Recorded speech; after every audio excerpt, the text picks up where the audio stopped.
Beyond the newsroom, where untold story is revealed.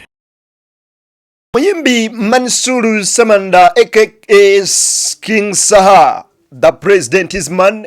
Olunaku olwaliro akedde ku kibiina kya National Unity Platform nasinkana David Lewis Rubongoya Secretary General kwoteeka Minister wa Art mu National Unity Platform amanyikiddwa obulungi nga Nobian Lee Mwanatu ne bagenda bazzo n'okubeera nga ate bamuwaka support ak'ekivvulu kye wagenda kubeera wali eri ate mwana watu Kololo Airstrip singirako z'omwezi 14 gwena tanafuna tiketi yogera mazino kubanga ogifuna ku mitwalo gyo Ebuvanjuba nebugwanjuba ewaka wasigala we wasinga. Beyond the newsroom gwe mukutu ogukuleetera ekyo ekisinga katiranga naffe ng'oyita ku noti 771 44 53 ne noti 744 26 45 na bino bikulu tetulanga bafere tetulanga basawo ba kinnansi n'abagwa mu koowe eryo mwebale kutuwagira. Thank you. Nafuna tiketi yogera mazino kubanga ogifuna ku mitwalo gyo ebiri ati yabagala kubanga mugule meza ku millions 3 wabula King Saha alina kyakoze leero bwabadde ku kitebe kya NUP ate mwanatu ebigenze maso kubanga ati binyumira kakati no wabaddewo emizira Honorable Muwanga Kivumbi agenze maso nokubiranga ati yaleetebwa mu kooti olunaku olwaleero embeera nga bwegenze maso nokubiranga etambula byonna bibino mbikuleetedde okusinzira ku Rope Joris Nyonyi Besekezi era ngono yakulira oludda oluvuganya Parliament era nga emugezi w'ekibiina kya NUP aliko ebigambo byagenze maaso n'okubeera nga ate ayogera wabula bo bannabutambala tebagenze maaso nakugwamu ssuubi beeyongedde okubeera nga bawaga bagamba nti keetonye kagwake Muwanga Kivumbi omukulembeze waabwe ate era bino byayitamu bijja kuggwa biriwo kaseera buseera kakati ye musajja mukulu Medadi Seggonanga y'omu ku balooya ba Muwanga Kivumbi aliko ebigambo byagenze maaso n'okubeera nga ate naye ayogera. Acting president w'ekibiina kya National Unity Platform amanyikiddwa nga Justice amanyikiddwa nga John Baptist Nambeshe aliko ebigambo naye byayogedde kanso muyezi atubuulidde embeera nga bwebadde mu kooti olunaku olwaleero laba okujaganya eri bannabutambala ababadde ku kooti olunaku olwaleero erinnya nzedde niyo yakutuusaako ensonga wano nno wenkusabira n'obwombeefu obw'ekika ekyawaggulu nti twegatteko mu butongole nga subscribing. Whenever you subscribe, definitely it means you've become part of us, and whenever you be part of us, I just know it's all about information, entertainment, and education. We just edutain. We educate you, then entertain you. Whereby nti oba ofuna buli kimu ate nga bwe kiba kitambula naddala mu ggwanga lyattu Uganda. Okwagala ensi yo ekyo nno nkikukubiriza buli lunaku osobole okubeera ng'obeera munnansi alina obuvunaanyizibwa era munnayuganda ow'ensonga. Erinnya nzedde niyo yakuweereza. Nzikiriza tusobole okuba nga ate tutandikira wano. Wuno Manisulu Semanda ku kitebe kya NUP eky'olunaku olwaleero.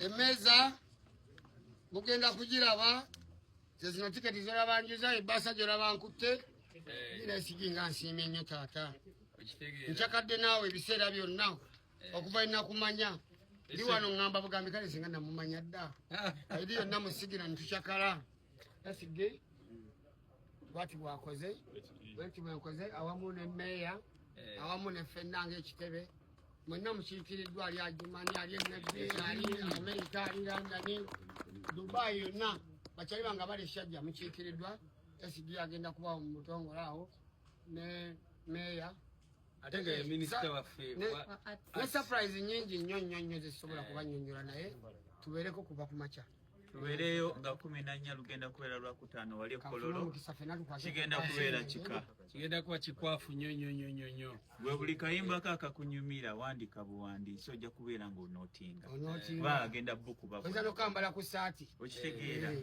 kayimba kakunyumira oyinza okambala ku saati ekyakala ntaata wakyentebe nze akamwanyi n'ebiseera ate nze ndi ku mirembe yegwe maama gwe ndowooza buli kadde gwe nnonooza ne bwe nebaka ekiro nkulooza mirembe oliwa eno ng'omutima guluma ne esige guluma wamu ne meeya wamu ne president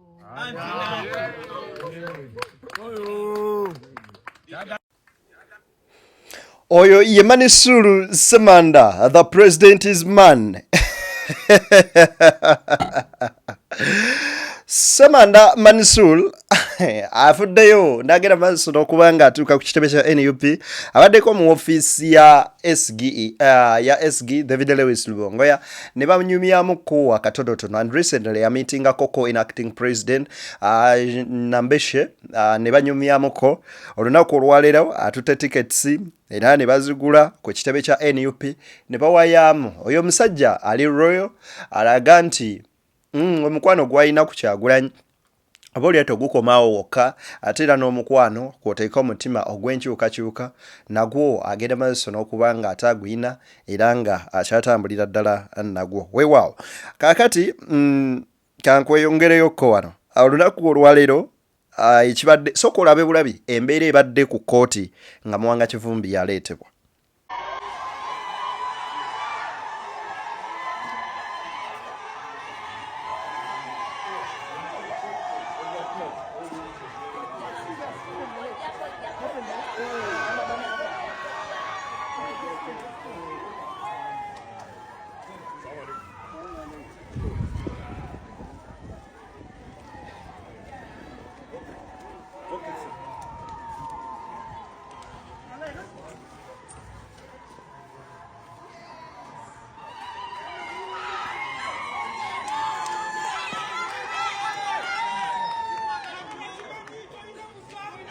Ng'ogyeko bannabutambala abatuuze b'oku kyalo abeetoolodde kkooti bonna bavuddeyo n'ababadde balima ne beetoolola ku kkooti olumulengeddeko enduulu ne balaya ne bagamba yooyo omubaka waffe omuzira waffe omulwanyi waffe Muwanga Kivumbi. Bannayuganda bakyeyongera okubeera nga balaga omukwano naddala eri omubaka Muwanga Kivumbi n'abantu abo abali mu mbeera ey'okunyigirizibwa. Omusajja omu mugezigezi yagamba nti wandikola ekintu okulumya gundi n'omaliriza nga oyambye buyambi obanga omuyambye buyambi. Ate omulala n'atugamba nti enkima gyekoma okwalampa waggulu mwana gyekoma okwoleka obwerere bwayo ne tugamba what does this mean? Naye bw'ogenda maaso n'okuba nga okitegeera nti embeera bano gye bagenda maaso n'okubeera nga bayisibwamu y'emu ku mbeera ekyasinze okubeera nga exposing a state n'okulaba nga batuuka ku ssa erifaanaganako bwe riti. They have been exposed next to none. Ebikolwa n'ebikolobero ebikoleddwa ku bannansi abavuddeyo ne batestifyinga oba ne bawa obujulizi misanattuku Uganda. Leader of opposition in parliament George Senyo Besekeza aliko ebigambo byayogedde sooka owulirize. Justice also dies in the dark. It's disturbing when we had our colleagues representing the state put in an application for the media to literally be thrown out of court. We find that not to come from a good place. The motive is not a good one. Because if all that you're doing is all right, why do you not want to do it in the open? Put it in the open. There should be nothing to hide. We encourage our colleagues representing the state just to be organized, be well prepared. The media has got no problem. Just do your work. Of course, as we could see today, they were also a bit fidgeting. They were adding terrorism to this particular file. It is not on this file. Here there's inciting violence and also managing an unlawful society, which are also problematic. But you could see they didn't seem to be very organized. We encourage them just be organized, have no fear for the media. For as long as what you're doing is right, the media should have no problem. Tuze tukyogera lunye nti demokrasia mu Luganda. Tuze tukyogera lunye nti demokrasia ayonooneka oba afiira mu nzikiza. Kakati n'obwenkanya bufiira mu nzikiza.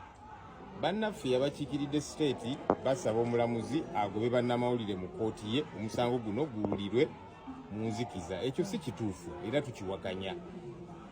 Bw'obanga kyokola kituufu era kiri mu mateeka tekirina buzibu, lwaki oba oyagala kutambulira mu nkukutu?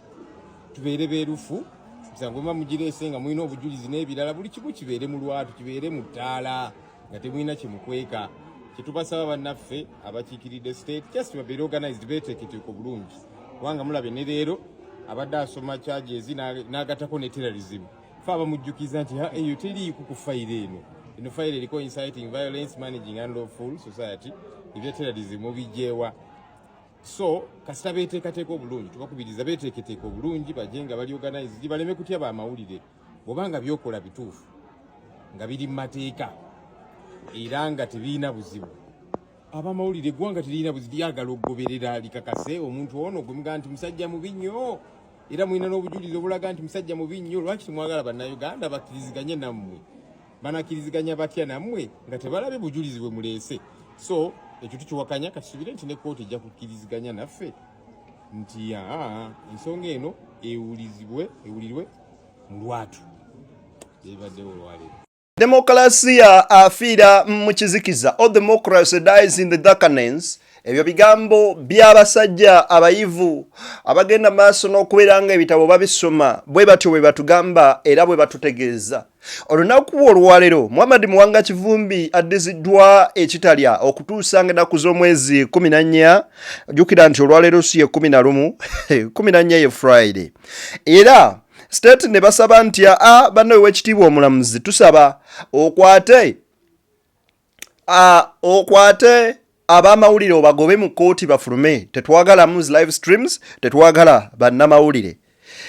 Ne bw'oba okkakasa nti omuntu yazza omusango era omusango guno ensi yonna yeetaaga omanya omusango gwe yazza, tewaba nsonga azitwaye omuntu ono oba tokkiriza omuwozese oba owulira omusango gwe masekati ng'ensi yonna eraba era ng'ensi yonna ewulira ekigenda mu maaso, unless otherwise nga mulina ebirala ebigenda mu maaso n'okuba nga biyitawo. So Ssennyonyi agamba nti kya bulijjo demokolasiya mwanatu afiira mu kizikiza. Naye bo bannabutambala nga balabika tebatudde. Sooka owulirize.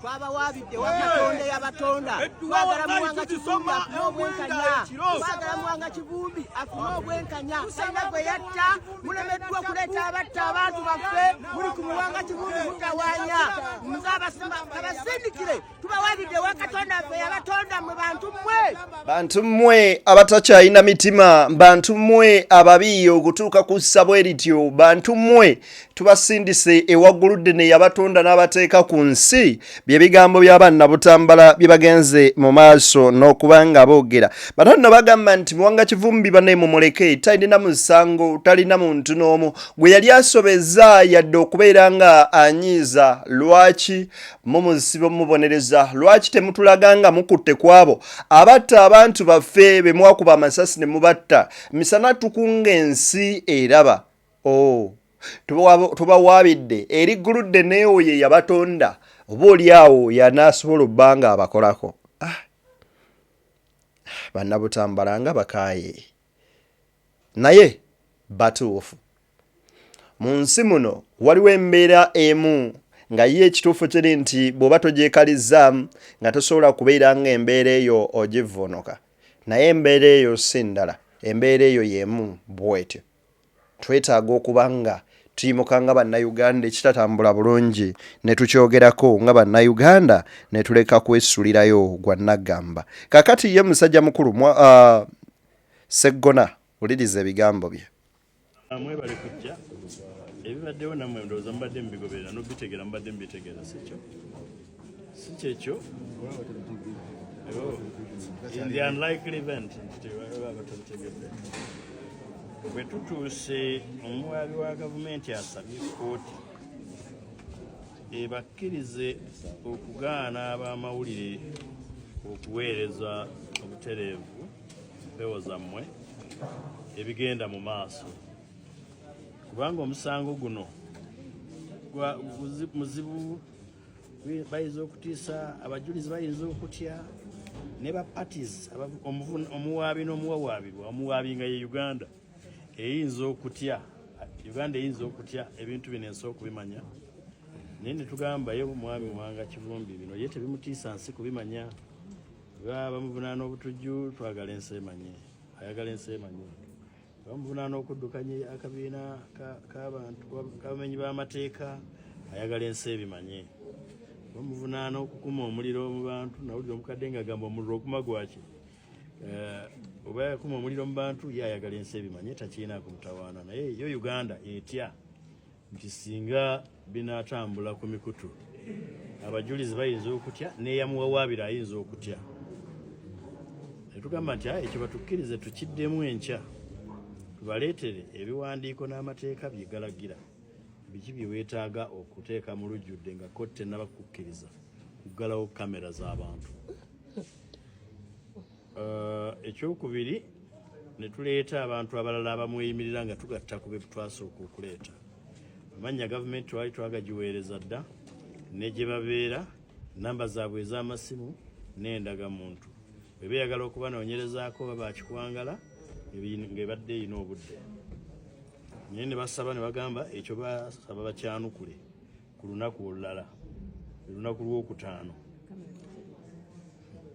ekya kamera omulamuzi tannaba kukisalawo tannaba kubakkiriza era kati kamera zibadde zikola kyemuva mulaba tabaganye nabagamba nti mutusabire nga nammwe bwe mwesabira ekiri atabaala n'asigaddeeka gyemukubanga mu ngalo nga batutwala wabula bwe mulabanga batutwala bwe batusobola tulwanirira naawe weekweke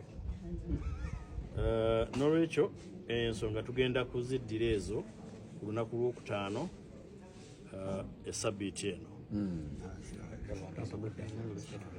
gavumenti tugenda kujjanukula ku ky'okuggalira ab'amawulire kye basabye kooti eggalira ab'amawulire ebweru naye egenda kutwanukula ku ky'okusaba kwaffe okw'okweyimirira omubaka Muhammad Muwanga Kivumbi ebyoluganda bimaze musajja mukulu Medadi Seggona byonna abyogedde nti mumanyi y'embeera ze yasiza abo balaasi ne mu byonna abagambye ensonga yagoba bannamawulire wabula abashuritizi oba abayima babawaayo dda ne babawaayo nawwa gye babeera na buli kimu so kooti yerindiriddwa yo yebeddamu egambe nti kino oba nedda kiri kati then bwe baba bamaliriza bagende mu maaso n'okuba ate nga bakola ekyo ekigwanidde kyekiriwa nze naawe okimanyi kooti kyerina okukola kumuwa musajja bbeiro lunaku lwakutaano kati ete baba balinzaaki erewe simanyi kankwe wano ku John Baptist Nambeshe kati ninyo soko olabe in Butambala at the Chief Magistrate's Court. My eye for one stood the surety together with my colleague, the Honorable Francis Zake, for the accused Muwanga Kivumbi, the Honorable Muwanga Kivumbi, who is incarcerated in Chitaga. What, of course, delayed Muwanga Kivumbi to enjoy his constitutional right of bail.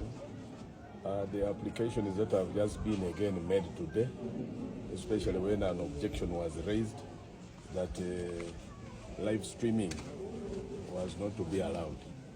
And such a matter has also delayed and has to be determined in the next 3 or 4 days. That's why we are yet to come back here on Friday for the matter to be determined.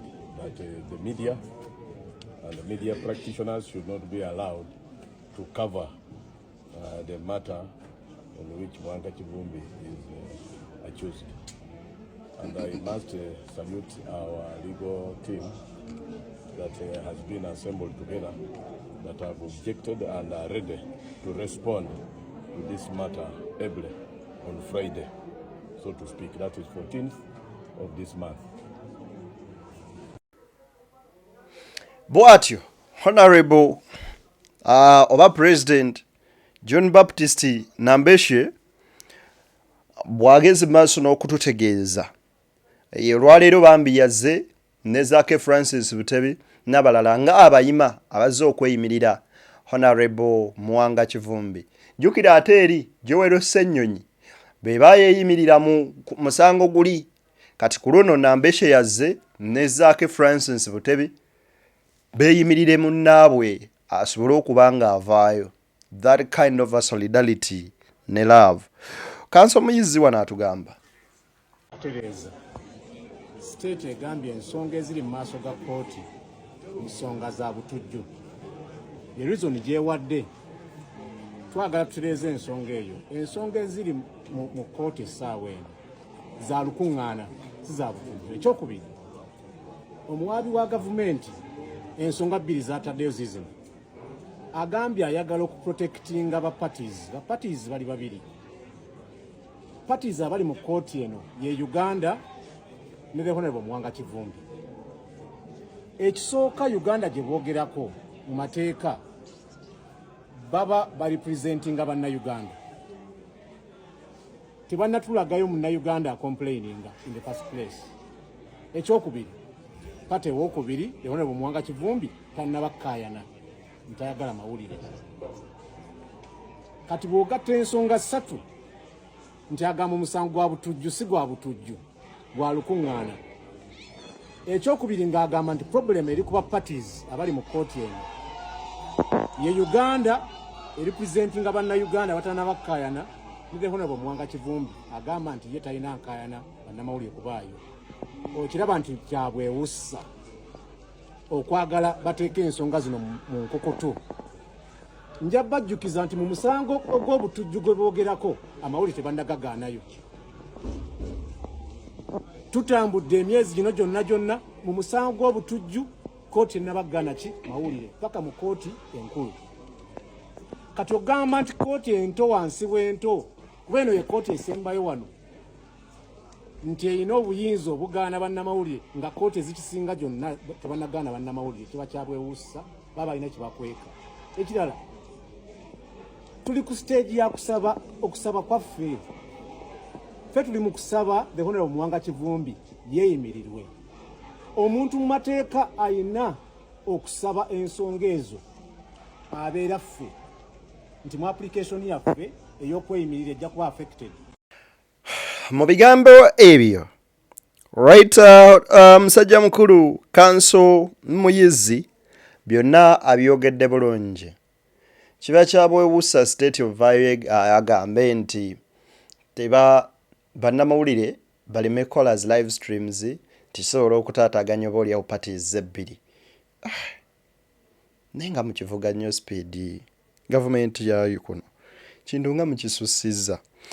Bwe batyo mu kufuluma emizira gye kigenze maaso n'okubaaniriza ng'abazira.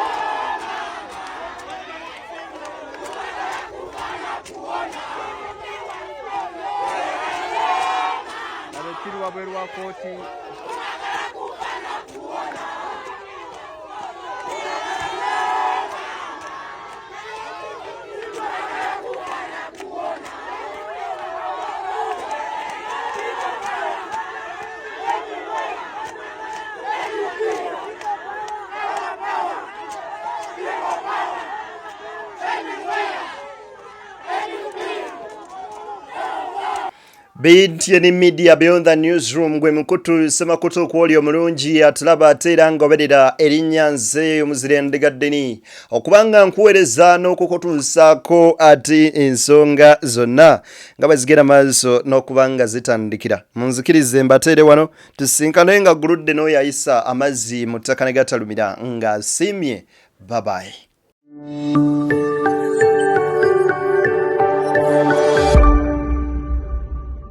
Beyond the newsroom, where untold story is revealed.